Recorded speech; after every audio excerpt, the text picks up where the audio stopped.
serial sandiwara radio Saur Sepuh dalam kisah Singgasana Berdarah.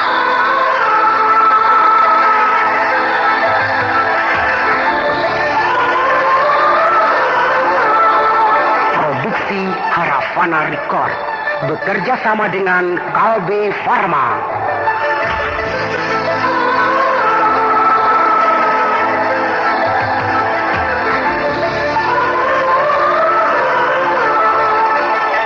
Dipersembahkan oleh Entrostop, obat sakit perut terlengkap, khasiat rangkap. Dan Prokol, obat flu yang dulu dibeli dengan resep dokter, sekarang dapat dibeli bebas di mana-mana. Setelah melalui lika dan liku ketegangan yang penuh aksi, akhirnya Brahma dan Harnum berhasil menguasai Kujang Sinar, benda keramat milik Sang Resi Guru, yang menjadi pusaka turun-temurun Raja-Raja Galuh Pakuan Pajajaran.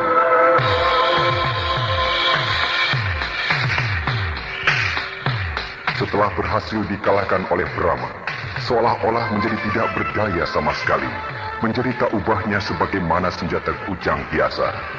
Namun di dalam hati kecilnya, Brahma yakin bahwa Kujang Sinar akan bangkit kembali menjadi benda yang teramat dahsyat bila mana dipergunakan untuk hal-hal yang bertentangan dengan kebenaran.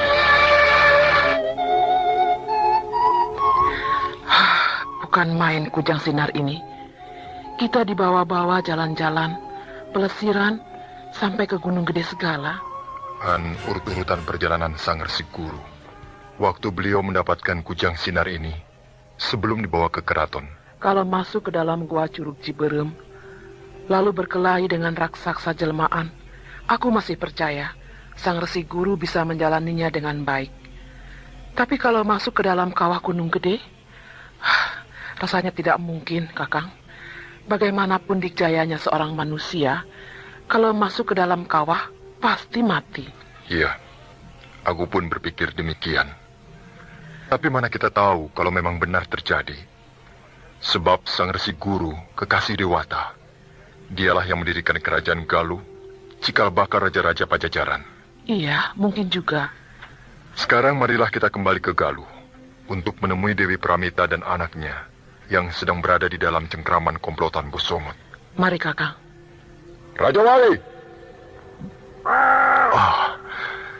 Betapa bahagianya aku punya sahabat Raja Wali raksasa. Iya, dia sangat berjasa pada kita dalam mengejar-ngejar Kujang Sinar. Selain itu, dari kerajaan Galuh sampai ke sini, ketegalan si awat-awat yang berada di lereng Gunung Gede. Kalau naik kuda, lamanya bisa sampai 3 bulan. Tapi dengan Raja Wali cuma 1 hari. Bisa dibayangkan betapa cepatnya dia terbang. Iya. Raja Wali, sahabatku, marilah kita kembali ke Galuh. Hup! Ya! Hup! Ya!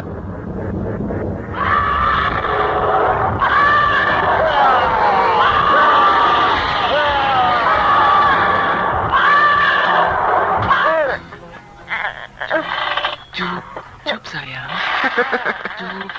Kasih tetek saja, pasti diam dia. Belum waktunya. Lah, daripada menangis terus. Kalau tidak mau mendengar bayi menangis, sana pergi. Enak di sini kok. Kalau kau mau di sini, jangan cerewet. Baiklah. Sini, aku gendong. Digendong sama kau, bukannya berhenti menangis, malah pingsan. Loh, kok pingsan? Jangankan anak kecil, orang tua saja melihat tampangmu bergidik. Biar tampangku seram. Tapi hatiku baik. Baik apa? Membentuk satu komplotan gerakan di bawah tanah untuk menggulingkan pemerintahan yang syah. Apakah itu baik? Malah sebaliknya, jahat. Loh, itu bukan jahat. Tapi namanya politik. Politik apa begitu?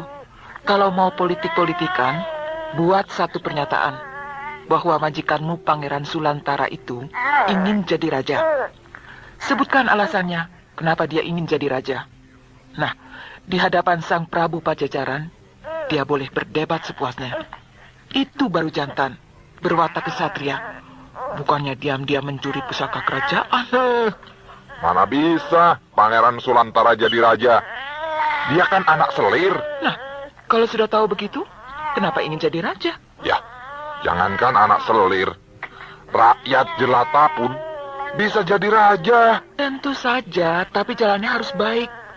Caranya banyak. Tunjukkan kemampuanmu sampai rakyat percaya. Atau himpun kekuatan. Bisa tidak punya kekuatan laskar bala tentara yang benar-benar kuat. Dan bisa mengalahkan bala tentara kerajaan lain. Pokoknya harus dilakukan secara terang-terangan. Sampai semua orang melihat bahwa dia memang benar-benar mampu jadi raja. Wah, susah kalau begitu. Ya kalau mau jadi raja memang susah. Kalau gampang, semua orang jadi raja. Tidak ada yang jadi rakyat. Nah, memang bisa memakai jalan cepat. Seperti yang dilakukan oleh majikanmu itu, Pangeran Sulantara. Mencuri sebuah pusaka yang memiliki tenaga gaib. Tapi tidak akan langgeng. Sebab dia jadi raja secara memaksakan diri. Dia akan jadi raja yang tidak dicintai rakyat. Rakyat tunduk karena takut. Bukan karena mencintai rajanya. Nah, akibatnya akan timbul pemberontakan di sana-sini. Atau diam-diam, rakyatnya sedikit demi sedikit pindah ke kerajaan lain. Akhirnya, kerajaan itu akan menjadi kerajaan yang kekurangan rakyat. Buntutnya pertahanan menjadi lemah. Lama-kelamaan akan menjadi sebuah kerajaan yang kecil, yang dengan mudah bisa dihancurkan, digempur oleh kerajaan yang jauh lebih besar. Kalau tidak digempur, maka kerajaan itu tak ubahnya akan menjadi seperti kota kadipaten atau sebuah desa karena penduduknya sedikit. Pokoknya tidak akan menjadi sebuah kerajaan besar, sebab bukannya berkembang, malah menciut. Tapi daripada tidak jadi raja, kan lebih baik jadi raja, biarpun kerajaannya cuma sebesar desa. Ya terserah. Jadi orang kecil selamanya dan tidak pernah jadi besar. Pinter juga kau ngomong ya. Seperti perempuan bangsawan saja. Sekedar ngomong yang begitu sih gampang. Yang lebih dari itu, aku bisa. Sebenarnya kau ini siapa sih? Kau kan sudah tahu namaku. Dewi Pramita. Bukan namamu. Asal usulmu. Seharusnya kau sudah tahu. Dengan memakai nama Dewi di depan namaku, kau kan sudah bisa menilai dari kalangan mana aku berasal. Baiklah, kau seorang wanita bangsawan. Tapi dari kerajaan mana? Sadeng. Sadeng? Di mana itu? Di wilayah timur. Kau orang Wetan ya? Iya. Sekarang aku baru tahu. Suamimu, bapaknya anak ini, dibunuh oleh Brahma. Lalu kau diboyong ke sini oleh Brahma, ya kan? Kau jangan ngaco, Basongo. Kerajaanmu diserang oleh Majapahit. Lalu suamimu tewas, begitu? Iya, begitulah. Kok jadinya ikut dengan Brahma? Tidak diboyong ke Majapahit? Kebetulan Brahma sedang mengembara ke wilayah timur. Dan ketika aku sedang melarikan diri, aku ditolong oleh Brahma. Nah, sebagai tanda terima kasih, aku ikut dengan Brahma ke sini, ke wilayah Kulon. Ya, tentu saja kau mau. Sebab kau yang untung. Kau janda, punya anak. Sedangkan Brahma masih bujangan, ganteng dan kaya, dan seorang raja. Meskipun kerajaannya bukan kerajaan besar. Meskipun Brahma seorang kakek-kakek yang jelek dan miskin, aku akan ikut kepadanya. Sebab dia telah menyelamatkan nyawa anakku. Kau belum tentu akan dijadikan istri oleh Brahma. Loh, aku memang tidak mengharapkan jadi istri Brahma kok. Jangan pura-pura. Ya sudah. Ya sudah. Bosongot, mau kemana kau? Makan. Kalau Brahma dan Harnum nanti sore tidak kembali, aku akan pergi. Kemana? Ke keraton. Ke keraton? Iya. Mau apa? Mau mencari Brahma. Ya, memangnya Brahma ada di keraton? Di mana lagi kalau tidak tertangkap pasukan keraton? Jangan. Batasnya 1 hari lagi. Kalau sampai besok mereka tidak kembali, nah, barulah kita pergi ke Cikau. Cikau? Apa itu? Sebuah desa.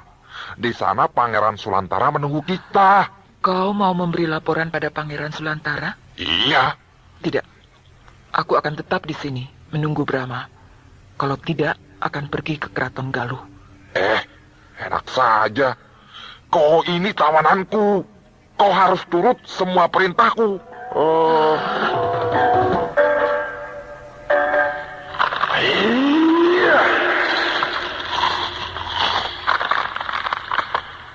Iya.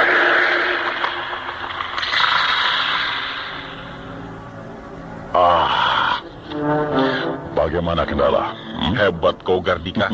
Baru 1 minggu kau sudah berhasil menguasai ilmu pukulan serat jiwa. Itu baru tahap permulaan. Serat jiwa tingkat pertama. Aku baru bisa menembus papan tipis. Ajian serat jiwa memang aneh. Tenaga pukulan jarak jauh bisa menembus papan. Dan papan itu bukannya hancur atau belah berantakan, tapi bolong-bolong. Seperti sehelai kertas yang ditusuk-tusuk pakai jari. Itulah keistimewaan ajian serat jiwa. Tidak menghancurkan, tapi merusak. Kau bisa bayangkan kalau sudah sampai tingkat ke-10. Gunung karang yang terkena pukulan ajian serat jiwa tidak akan runtuh, tapi bolong-bolong seperti tiang kayu yang dimakan rayap. Nah, bagaimana kalau kena orang? Waduh, orang itu ya tinggal kerangka. Iya. Sungguh mengerikan. Benar-benar sebuah ilmu yang jahat. Jahat. Jakalumayung. Jakalumayung. Jakalumayung. Apa kau bilang Kendala? Ajian serat jiwa jahat? Oh, maksudku bukan jahat, tapi menyiksa. Semua ilmu yang ditujukan untuk mengalahkan musuh, semuanya menyiksa. Tapi kan ada pukulan yang sekali mematikan. Jebret, gedebuk, kojor. Kalau serat jiwa tidak. Tes, bolong. Musuh tidak langsung mati, tapi klepek, baru mati. Jahat mana dengan racun? Ilmu pukulan beracun tidak kelihatan. Tahu-tahu terasa gatal, panas, lalu demam. Musuh mati secara perlahan-lahan. Nah, itu yang jahat. Ya, pokoknya sama jahatnya kan. Cuman bedanya jahat kecil dan jahat besar. Kalau kau tidak mau mempelajari ajian serat jiwa, tidak usah mencelah. Diam saja. Aku ingin bisa, tapi tidak kuat puasanya. Kalau begitu, cari ilmu yang tidak usah pakai puasa. Paling jurus-jurus biasa saja. Itulah. Kalau ingin punya ilmu yang tinggi, harus mau prihatin. Puasa. Yalah, mulai besok aku mencoba puasa. Siapa di atas genting? Turun! Ya!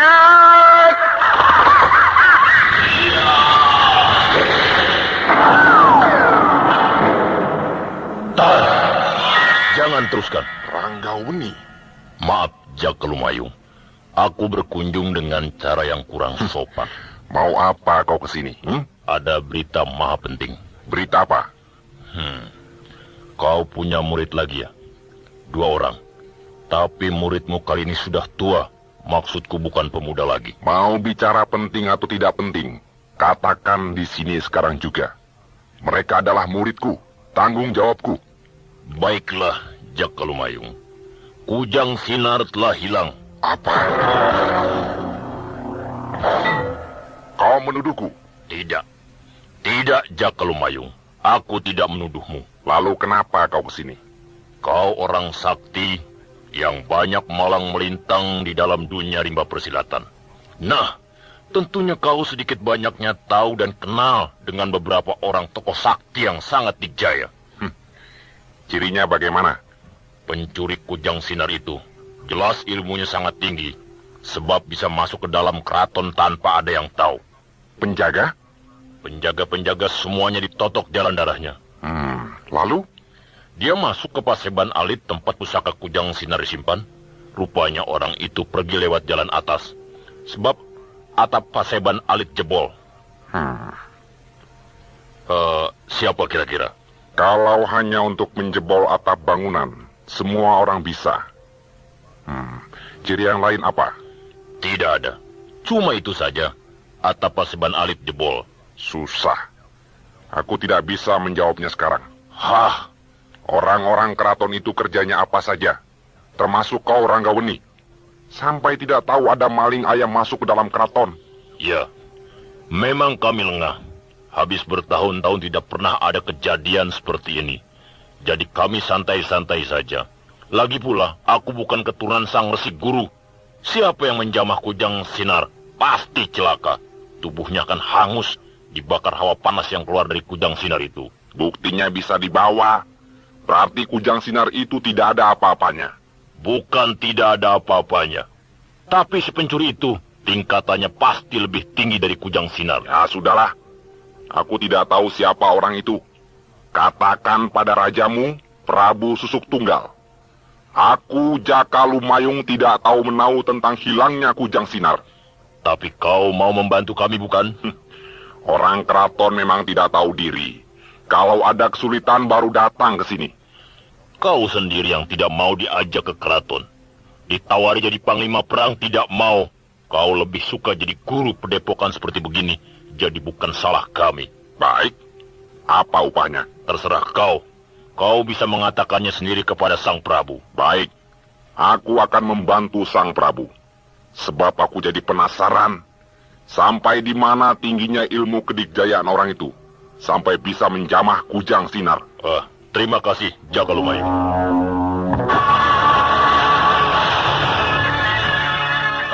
Yang tadi itu siapa Jaka Lumayung?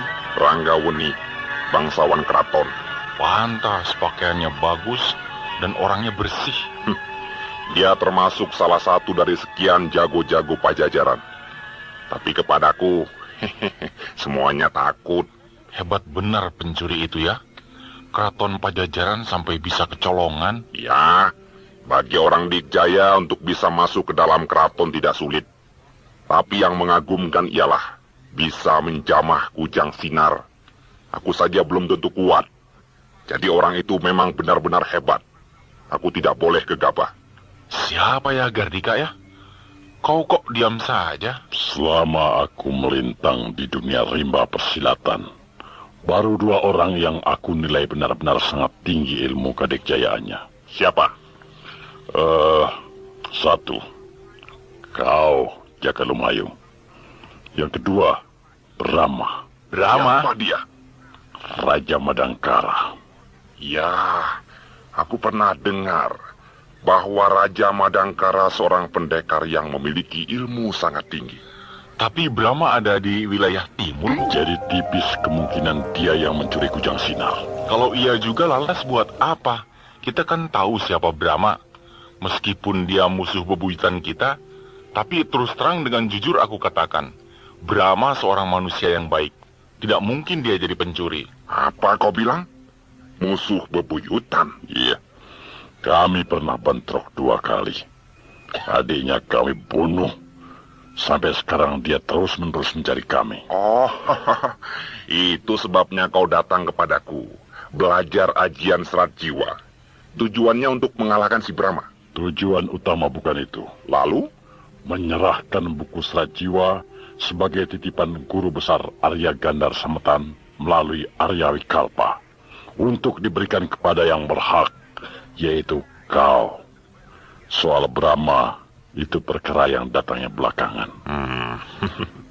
Tapi siapa tahu Brahma sudah pulang dari Majapahit.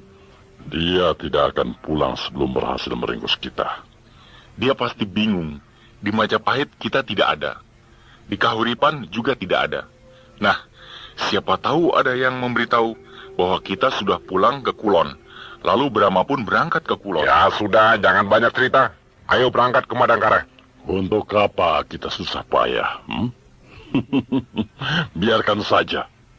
Kujang sinar itu kan urusan keraton Pajajaran. Aku sudah lama tidak mengembara. Kalau kau tidak mau ikut, tidak apa. Aku pergi sendiri. Iya, baiklah. Kami ikut. Cup sayang. Paling pusing kalau dengar bayi menangis. Namanya juga bayi. Kalau tidak menangis, namanya bukan bayi. Cup ya sayang. Cup ya. Jangan nangis.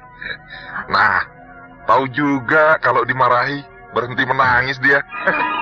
Sejak kapan kau punya anak, Bosongot? Kau, Ranggawini? Apa kabar, Bosongot? Mau apa kau kesini? Ini desa Kawali, wilayah kerajaan Pajajaran. Nah, aku berhak berkeliaran di wilayahku sendiri, bukan? Aku dengar ada bayi menangis. Lalu aku kesini. Oh, tak taunya kau. Sedang apa kau di sini? Biasa, jalan-jalan. Hebat. Jalan-jalan dengan istrimu sambil membawa anakmu yang masih bayi itu. Dan dikawal oleh 10 orang anak. Memang, aku bukan istrimu. Kau mau apa? Kalau begitu saya keliru. Maaf, Nyonya. Memang saya juga kurang percaya kalau si Bosongot yang kate, botak, dan jelek ini punya istri yang cantik seperti Nyonya. Tuan siapa? Saya Ranggawini, kepala pasukan khusus tentara Pajajaran. Kebetulan sekali. Begini, Tuan. Berikan anakku. Diam kau di tempat, Pramila. Bergerak sedikit saja atau buka mulut, kepala anakmu akan aku pecahkan. Ada apa ini? Kenapa kau berlaku kasar terhadap bayi Bosongot? Hei, Ranggawini, kau jangan turut campur urusanku. Cepat kau pergi dari sini. Ya, baiklah. Tuhan, jangan pergi. Diam kau perempuan. Ya!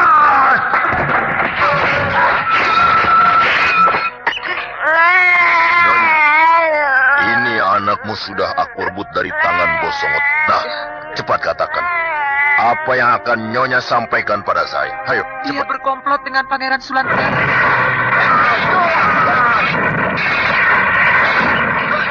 Nyonya, teruskan bicara.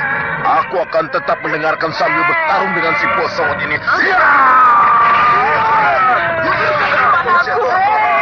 Dia kena pedang. Cepat bicara. Pangeran Sulantara pemberontak. Menyuruh Brahma mencuri kucing kita. Lalu Pasukan! Bungkam perempuan itu! Lari! Cepat kau lari! Cepat!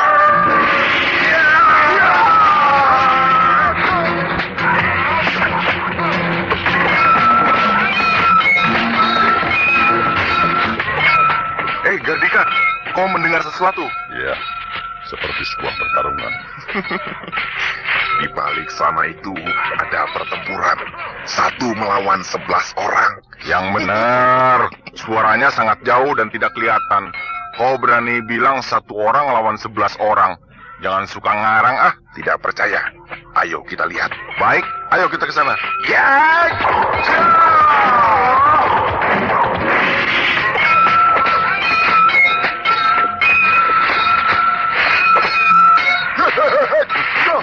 Benar tidak kataku? Pertarungan 1 lawan 11. Iya, kau memang hebat.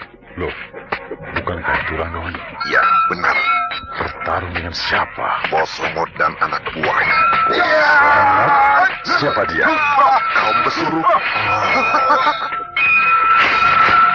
Ranggawini, jagoan Pajajaran.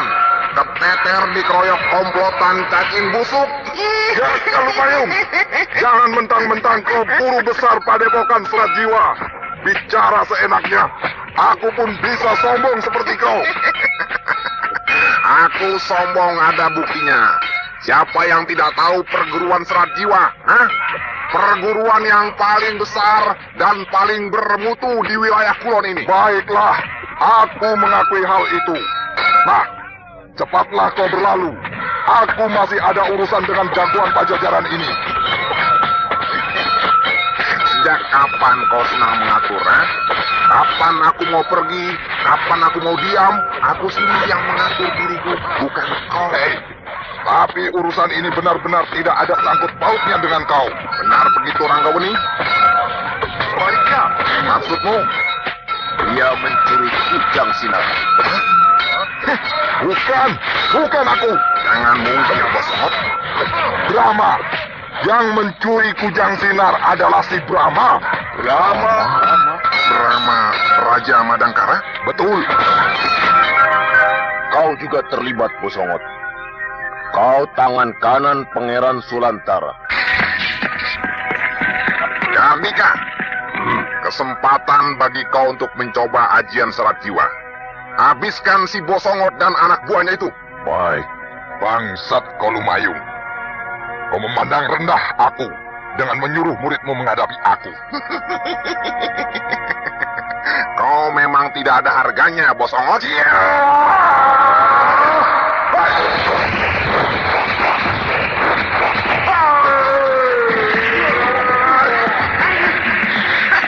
Rasakan kau, Bosongot. Itulah ilmuku yang baru. Ajian serat jiwa. Pasukan,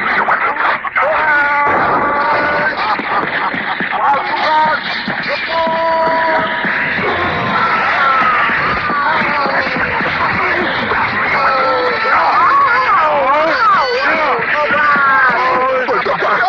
Anak buahku mati semua.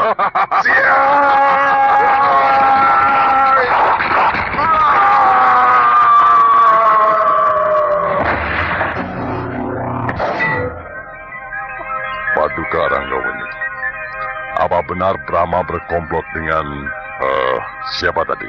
Dengan Pangeran Sulantara. Pangeran Sulantara itu siapa? Putra Prabu Susuk Tunggal dari Selir. Apakah dia bermaksud untuk merebut kekuasaan? Ya, kira begitu. Sebab untuk apa mencuri kujang sinar kalau tidak ingin jadi raja? Sebab kujang sinar adalah lambang kejayaan Pajajaran. Siapa yang memegang kujang sinar, orang itu pasti jaya.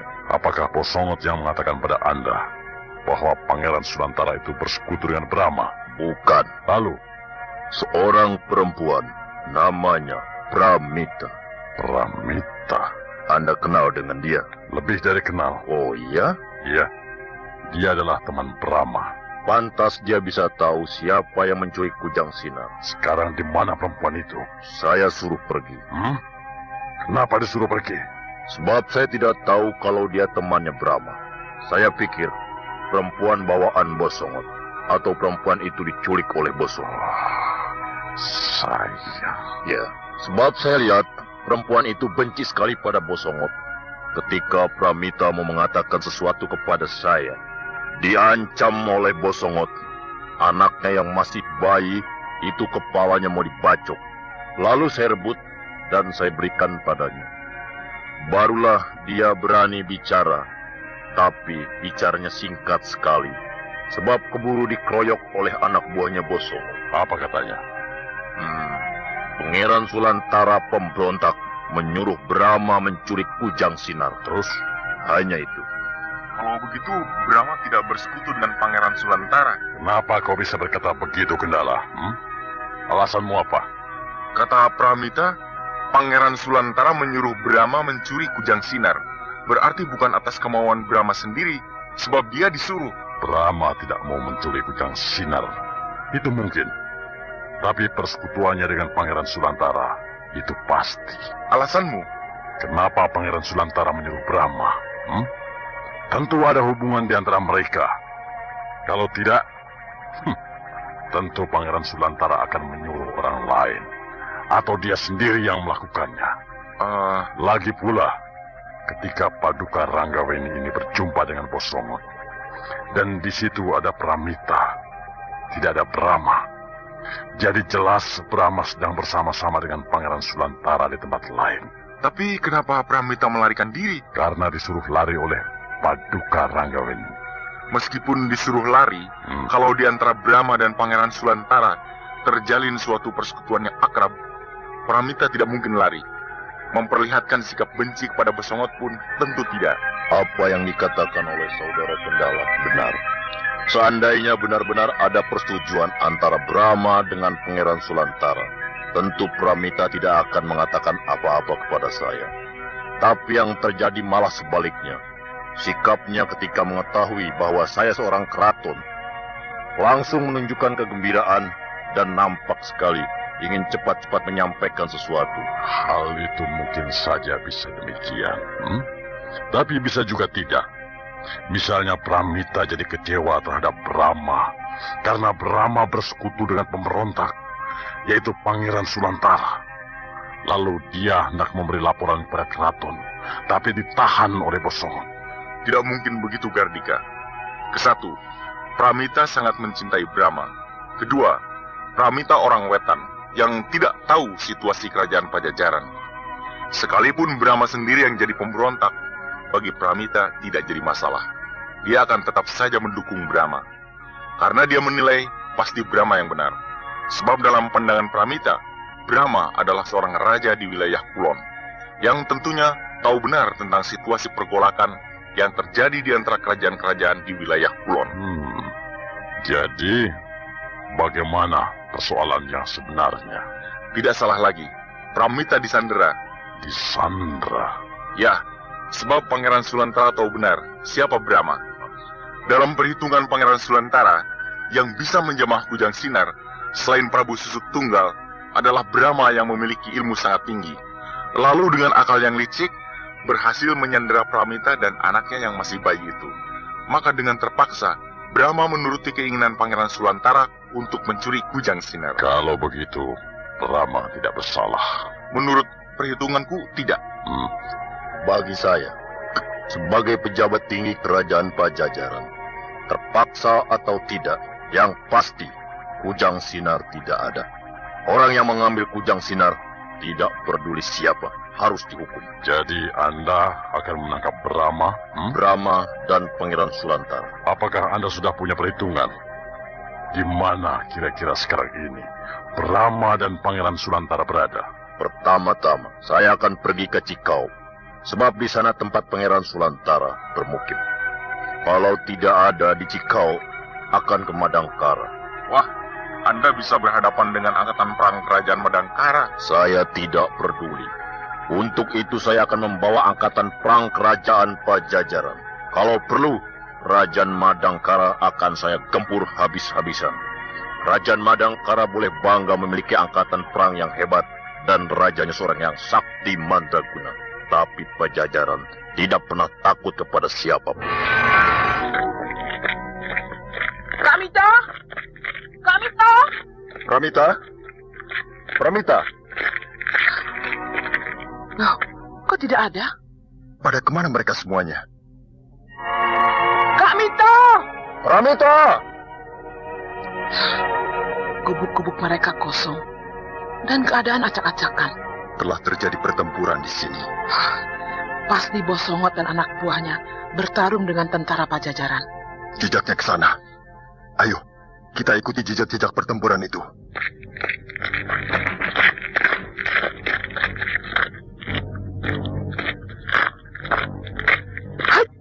Ada apa? Oh, mayat. Mayat siapa? Salah seorang anak buah Bosongot. Oh, pasti ada mayat-mayat lainnya. Ayo cari.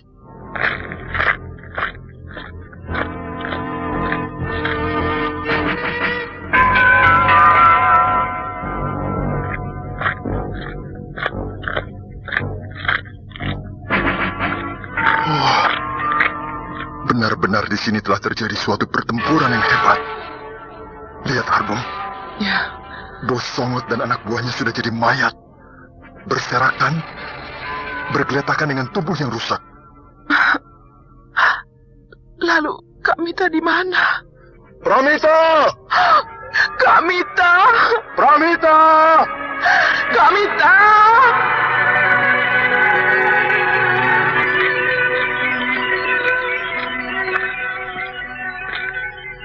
Tidak ada Kakang Brahma. Sekitar tempat ini sudah saya aduk-aduk. Tapi Kak Mita tidak ada. Kemana dia? Dan anak buahnya mati bukan karena tikaman, atau sabetan, atau bacokan senjata tajam. Mereka mati bukan oleh pedang, atau tombak, atau panah, atau senjata perang lainnya. Iya ya, luka-lukanya kok aneh. Tubuh mereka bolong-bolong seperti kena senjata rahasia. Senjata rahasia, baik berupa paku, atau butir-butir besi, atau bundaran uang logam. Semuanya tidak akan menembus tubuh sampai menjadi bolong melompong, melainkan akan bersarang di dalam tubuh korbannya. Tapi yang kita lihat, tubuh-tubuh mayat itu bolong-bolong, meninggalkan lubang-lubang yang melompong dari bagian depan tubuh sampai bagian belakang tubuh. Lalu senjata apa, Kakang? Bukan oleh senjata, tapi sejenis pukulan yang aneh. Dan rasanya aku pernah kenal dengan jenis ilmu pukulan model begini. Tapi di mana dan kapan, aku sudah lupa. Aku harus membongkar kembali tumpukan buku-buku peninggalan guruku, Kakek Astakina. Kakang, lebih baik sekarang kita mencari Kak Mita. Iya, kita harus mencari Pramita dan anaknya, Raden Benta. Brahma dan Harnum yang baru pulang dari Gunung Gede membawa Kujang Sinar menjadi cemas ketika sampai di desa Kawali melihat gubuk-gubuk markas Posongot dan anak buahnya kedapatan kosong.